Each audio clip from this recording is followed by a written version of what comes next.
லவ்தேத்தூர் இயேசுஸ் கிறிஸ்துஸ். இயேசு கிறிஸ்துவுக்கு புகழ்.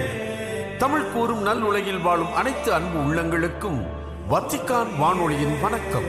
இறைவன் உங்கள் உள்ளத்தையும் இல்லத்தையும் தன் அன்பாலும் அருளாலும் அமைதியாலும் இன்றும் என்றும் நிரப்புவாராக.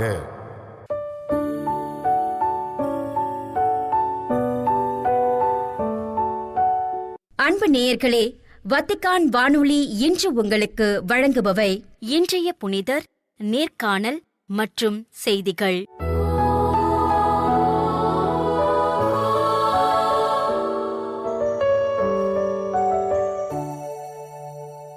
இன்றைய புனிதர்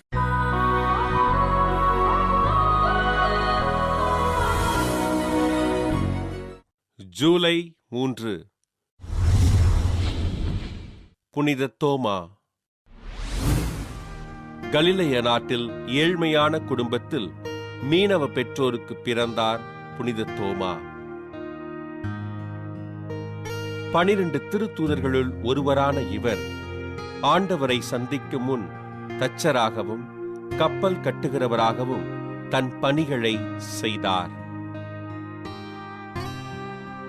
எதனையும் முழுமையாக அறிந்து நம்புகிற மனப்பான்மையை கொண்ட தோமா உயிர்த்த ஆண்டவரை நேரடியாக கண்ட பிறகே நீரே என் ஆண்டவர், நீரே என் கடவுள் என்று அறிவித்து நம்பிக்கையினை அறிக்கையிட்டார். ஆண்டவரின் நற்செய்தியை முதலில் இந்தியாவிற்கு கொண்டு வந்த இவர் தன் முதல் நற்செய்தி அறிவிப்பினை தட்சசீலம் பகுதியில் அறிவித்து மக்களுக்கு திருமுழுக்கு அளித்தார். செகோட்டிரா தீவிற்கு சென்று சில காலம் மறைபணியாற்றிய தோமையார் கிபி 52ஆம் ஆண்டு நவம்பர் மாதம் 23ஆம் நாள் சேர நாட்டின் மலபார் பகுதியை வந்தடைந்து இறை பணியினை மேற்கொண்டார்.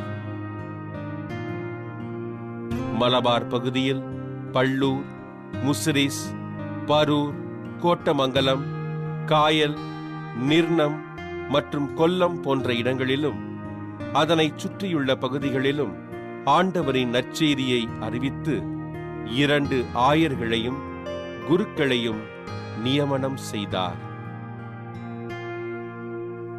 கிபி 65ஆம் ஆண்டு கொரமண்டல் என்றழைக்கப்பட்ட சென்னை மயிலாப்பூர் பகுதிக்கு வருகை தந்து இறை பணிகளை செய்த தோமையார் கிபி 72ஆம் ஆண்டு ஜூலை மாதம் 3ஆம் நாள் அன்று பெரியமலை என்றழைக்கப்பட்ட இன்றைய தோமையார் மலையில் கொலை செய்யப்பட்டு இறைப்பதம் சேர்ந்தார். கொலை செய்யப்பட்ட புனித தோமாவின் உடலானது அன்றைய மயிலாப்பூர் அரசன் மகாதேவன் அனுமதி பெற்று தற்போது சாந்தோம் பேராலயம் அமைந்திருக்கிற இடத்தில் அடக்கம் செய்யப்பட்டது. திருத்தூதர் புனித தோமாவின் பெருவிழாவினை கொண்டாடுகின்ற நாம் எதனையும் ஆய்ந்தறிந்து தெளிவான பார்வையோடு அணுக உறுதியேற்போம்.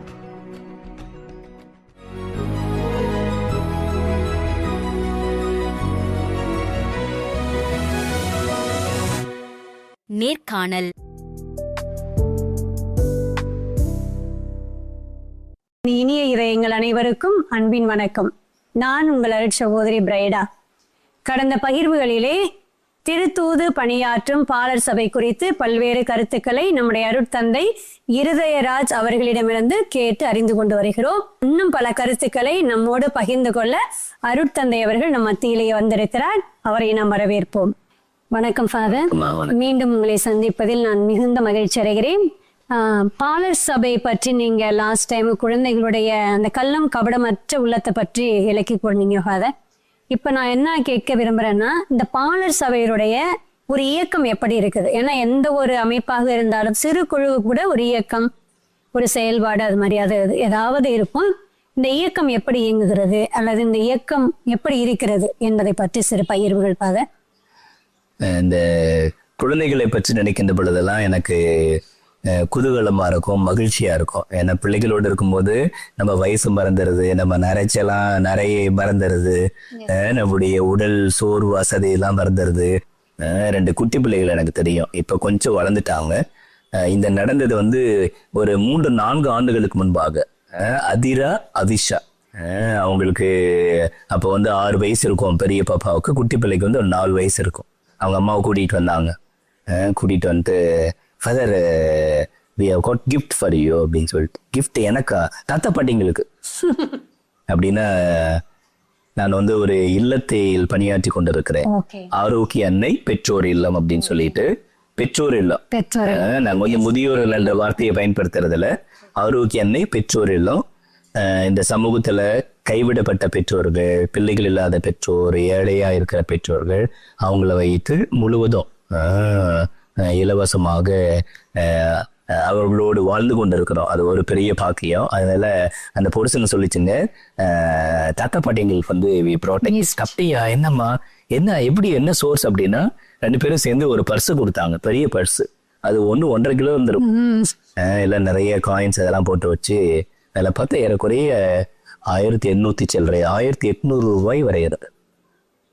பாராட்டக்கூடியது ஃபாதர். இந்த வயசுல அந்த குழந்தைங்க அவ்வளவு தூரம் சேமிச்சு கொடுக்கறதெல்லாம் அவ்வளோ அப்படின்னா, நிச்சயமா அது ஒரு நாள்ல நடந்தது இல்லை, ஒரு வாரத்தால நடந்தது இல்லை, நிச்சயமா ஒரு மாதத்திலையும் நடந்தது இல்லை, பல மாத அனுபவம். அப்படின்னா எனக்கு என்ன என்னை தொட்டதுன்னா, அந்த பல மாதங்களாக அந்த பிள்ளைகளுக்கு யாரெல்லாம் காசு கொடுக்குறாங்களோ, எல்லாம் கிஃப்ட் கொடுக்குறாங்களோ, அதை தான் செலவு பண்ணணும் அப்படின்னு இல்லாம அதை சேர்த்து வைக்கணும், சேர்த்து வைத்து யாருக்காவது ஏழைகளுக்கு கொடுக்கணும் அப்படின்னு சொல்லிட்டு நினைக்கிறாங்க இல்ல. அதுதான் வந்து பாலர் சபையினுடைய 3வது இலக்கு. 1 ஜெபிக்கணும், ஜெப திருத்தூது பணி செய்யணும். 2வது இறை வார்த்தையின் மட்டில் ஆர்வம் இருக்கணும், இறை வார்த்தையை வாசிக்கணும், இறை வார்த்தையின் மூலமாக கடவுள் சொல்ல வரதை அவங்க வந்து உள்வாங்கணும். அது நிச்சயமா அடுத்தவங்கிட்ட தான் கொண்டு போய் நிற்கும். அதற்காக தன்னை சுத்தி இருக்கிற கஷ்டப்படுகின்ற, துயரப்படுகின்ற சக உறவுகளுக்கு உதவி செய்ய அவர்களை பயிற்றுவிப்பதுதான் இந்த தூதுரை பணியாற்றும் பாலகர் சபையினுடைய 3 முக்கியமான இலக்குகள். மிக்க நன்றி ஃபாதர். அந்த 3 இலக்குகளை விட அவருடைய செயல் வந்து மிகுந்த தாக்கத்தை ஏற்படுத்தி இருக்கிறது. அதுவும் குறிப்பாக அந்த பிள்ளைகளுக்கு 6 வயது 4 வயது, ஆக்சுவலா அவங்களுக்கு என்னன்னே தெரியாது. இப்போ உங்களுடைய பக்கத்துல இருக்கிறவங்க, அந்த கைவிடப்பட்ட பெற்றோர்கள் கூட யாருன்னு அவங்களுக்கு தெரியாது. ஆனா அவர்களுக்கு உதவி செய்யணும் அப்படின்ற ஒரு எண்ணம் அவர்களுக்கு தோன்றி சேர்த்து வைத்து, நீங்க சொன்ன மாதிரி ஒரு நாள் காரியம் கிடையாது, பல மாதங்களுடைய அவர்களுக்கு கிடைத்த 1 ரூபாய் 2 ரூபாய்கள் எல்லாம் சேர்த்து அவ்வளவு தூரம் கொடுத்திருக்கிறார்கள் என்றால் அந்த குழந்தைகளை பாராட்டணும். அதிலும் குறிப்பா அவங்க பெற்றோர்களையும் நம்ம பாராட்டணும். சோ இந்த நல்ல அனுபவத்திற்காக மிக்க நன்றி ஃபாதர். நான் இன்னும் ஒன்றையும் கூட இங்க பதிவு செய்ய ஆசைப்படுறேன். சிறு பிள்ளைகளை மையப்படுத்தி இதா இருக்கிறதுனால, இந்த பெற்றோர் இல்லத்தில் பணியாற்றுகிறதுனால, அருகாமையில் இருக்கின்ற அருட்சகோதரிகள், இப்ப கிறிஸ்துமஸ் சீசன் அல்லது வந்து பிற மத சகோதரர்கள் பள்ளிக்கூடங்களில் தீபாவளி, பொங்கல், அந்த தருணங்கள்லாம் என்ன செய்வாங்கன்னா, இந்த சிறு பிள்ளைகளை வந்து உற்சாகப்படுத்துறாங்க.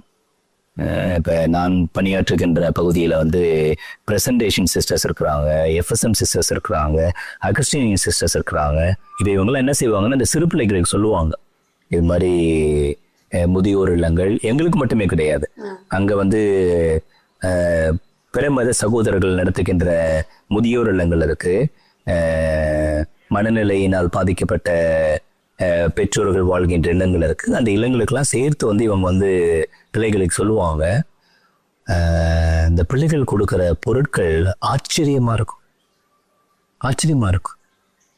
எனக்கு வந்து ஒரு முறை அவங்க வந்து கொடுத்தாங்க அப்படின்னா, அந்த ஆண்டு முழுவதும் தேவையான சோப்பு, பேஸ்ட், ப்ரஷ், இது அவ்வளோ பொருட்கள். அப்படின்னா அந்த சிறு பிள்ளைகளுடைய உள்ளத்துல அப்படி ஒரு தாகம் இருப்பதை நம்மால் பார்க்க முடியும். அதனால கல்வி நிறுவனங்கள் நடத்துகின்ற அருட்சகோதரிகள், அருட்பணியாளர்கள், அருட்சகோதரர்கள் இருக்கக்கூடிய முக்கியமான தார்மீக கடமையும் இந்த தூதுரை பணியாற்றுகின்ற பாலர் சபையை கட்டி எழுப்ப வேண்டும்.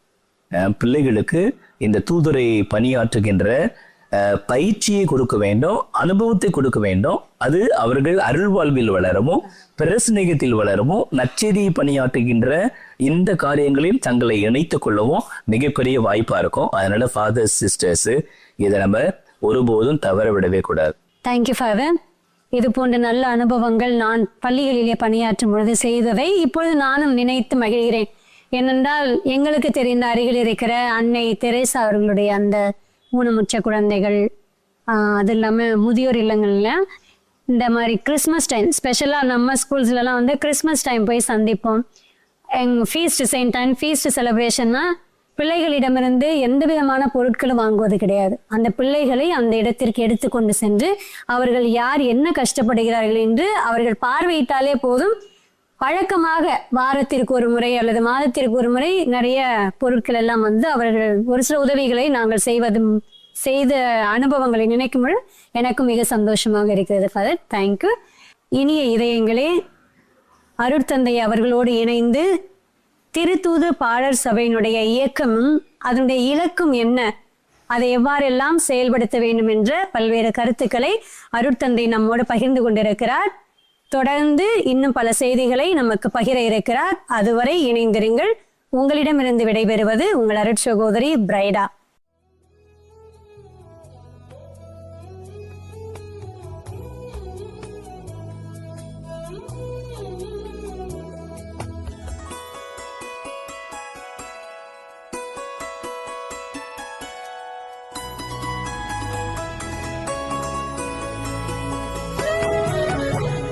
கொடுப்பேன் நான் உனக்கு, என்ன கொடுப்பேனோ, என்ன கொடுப்பேன் நான் உனக்கு, என்ன கொடுப்பேனோ. என்னை தேடி வந்த தெய்வம் நீரல்லவோ, என்னை தேடி வந்த தெய்வம் நீரல்லவோ. என்ன கொடுப்பேன் நான், என்ன கொடுப்பேன், என்ன கொடுப்பேன் நான், என்ன கொடுப்பேன், என்ன கொடுப்பேன் நான் உமக்கு, என்ன கொடுப்பேனோ, என்ன கொடுப்பேன் நான் உமக்கு, என்ன கொடுப்பேனோ.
கொடுப்பேனோ.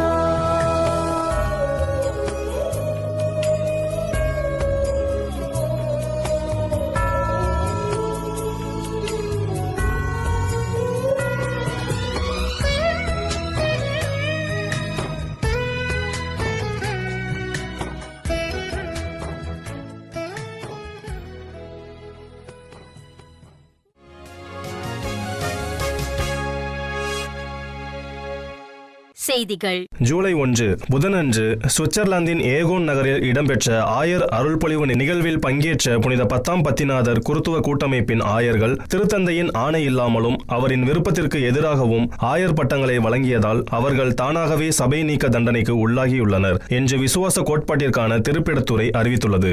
ஜூலை 2 வியாழனன்று வெளியிடப்பட்டு கர்தினால் விக்டர் மானுவேல் பெர்னாண்டஸ் அவர்கள் கையெழுத்திட்டுள்ள இந்த ஆணை முதன்மை அருள்பொழிவு செய்தவராகவும் துணை அருள்பொழிவு செய்தவராகவும் செயல்பட்ட ஆயர்கள் அல்போன்சோ டி கிளாரட்டோ மற்றும் பெர்னார்ட் ஃபெலாய் ஆகியோருடன் புதிதாக ஆயராக அருள்பொழிவு செய்யப்பட்ட pascal Schreiber, Michael கோல்டேட், Michelle புவான்சினட் D சிவ்ரி மற்றும் மார்க் ஹனாபியர் ஆகியோரும் பிளவுவாத செயலில் ஈடுபட்டதால் சபை நீக்கம் செய்யப்பட்டுள்ளதாக குறிப்பிட்டுள்ளது.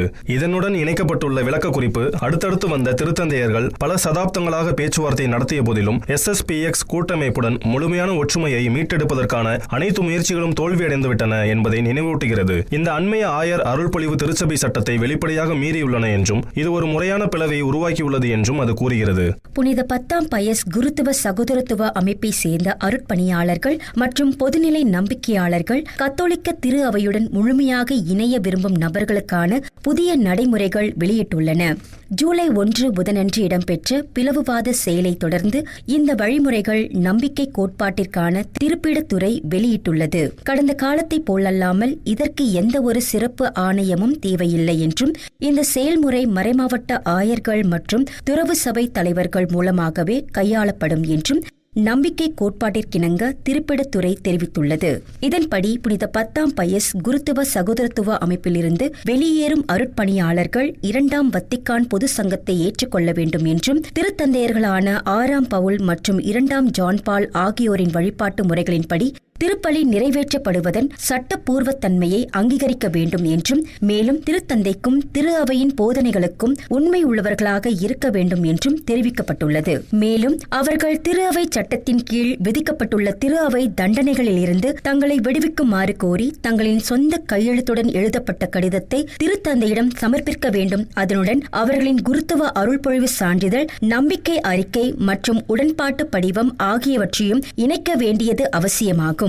பேராயர் மார்சல் லெபவ்ரே என்பவரால் 1970ஆம் ஆண்டு நிறுவப்பட்ட புனித 10ஆம் பயஸ் குருத்துவ சகோதரத்துவ அமைப்பு 2ஆம் வத்திக்கான் சங்கத்தின் முக்கிய போதனைகளை நிராகரித்ததாலும் சீர்திருத்தப்பட்ட திருப்பலி வழிபாட்டை நிறைவேற்ற மறுத்ததாலும் கத்தோலிக்க திரு அவையிலிருந்து படிப்படியாக தன்னை தனிமைப்படுத்திக் கொண்டது. திருத்தந்தையர்களான 6ஆம் பவுல், 2ஆம் ஜான் பால், 16ஆம் பெனடிக்ட், பிரான்சிஸ் மற்றும் 14ஆம் லியோ ஆகியோரின் தொடர்ச்சியான பேச்சுவார்த்தை முயற்சிகளையும் மீறி நல்லிணக்க முயற்சிகள் மீண்டும் மீண்டும் தோல்வியடைந்தன. 1988ஆம் ஆண்டில் பேராயர் லெபவ்ரே அவர்கள் திருபிடத்துடன் ஒரு கோட்பாட்டு ஒப்பந்தத்தில் கையெழுத்திட்டார். ஆனால் பின்னர் அதிலிருந்து பின்வாங்கி திருத்தந்தையின் அனுமதியின்றி 4 ஆயர்களை திருப்பொழிவு செய்தார். இதன் காரணமாக 1988ஆம் ஆண்டு ஜூலை 1 அன்று அவரும் புதிதாக நியமிக்கப்பட்ட ஆயர்களும் திரு அவையில் பிளவை ஏற்படுத்தும் குற்றத்தை செய்ததற்காக திரு அவையை விட்டு தானாகவே விலக்கப்படும் தண்டனைக்கு ஆளாயினர். அமெரிக்கா தனது 250வது ஆண்டின் நிறைவை கொண்டாடும் வேளையில் விஸ்கான்சினில் உள்ள அவர் லேடி ஆஃப் சாம்பியன் தேசிய திருத்தலம் இறைவேண்டல், தியானம் மற்றும் புனிதர்களின் சாட்சிய வாழ்வு ஆகியவற்றின் மூலம் இந்த நிகழ்வை கொண்டாடுமாறு அமெரிக்கா மக்களுக்கு அழைப்பு விடுத்துள்ளது.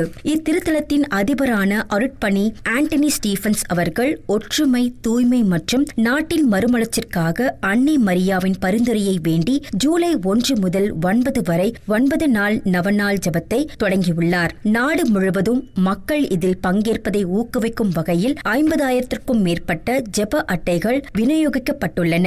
இந்த 250வது ஆண்டின் நிறைவை நினைவு கூறும் வகையில் இத்திருத்தலம் அமெரிக்காவின் கத்தோலிக்க புனிதர்கள் என்ற தனித்துவமான கண்காட்சி ஒன்றையும் நடத்துகிறது. இது அமெரிக்கா முழுவதிலும் உள்ள 76 திருத்தலங்களில் இருந்து படங்கள், புனித பண்டங்கள் மற்றும் தகவல்களை ஒன்றிணைத்து நடத்தப்படுகிறது. இக்கண்காட்சி அமெரிக்காவின் புனிதர்கள், அருளாளர்கள், வணக்கத்துக்குரியவர்கள் மற்றும் இறை ஊழியர்களின் வாழ்க்கையை எடுத்துக் காட்டுவதுடன் நாட்டின் வரலாற்றில் கத்தோலிக்கர்களின் வளமான பங்களிப்பையும் வெளிப்படுத்துகிறது. 1959ஆம் ஆண்டு அடில் பிரைஸ் என்பவருக்கு அன்னை மரியா காட்சியளித்த அமெரிக்காவின் முதலாவது மற்றும் அதிகாரப்பூர்வமாக அங்கீகரிக்கப்பட்டதுமான ஒரே மரியன்னை காட்சி தளத்தில் அமைந்துள்ள இத்திருத்தலம் போதனை மற்றும் நற்செய்தி அறிவிப்பு பணிகளை தொடர்ந்து ஆற்றி வருகிறது. இத்துடன் வத்திக்கான் வானொலியின் தமிழ் ஒளிபரப்பு நிறைவு பெறுகிறது. உங்கள் செவிமடுத்தலுக்கு நன்றி. தொடர்ந்து வத்திக்கான் வானொலியுடன் இணைந்திருங்கள். இறையாசிர் பெறுங்கள்.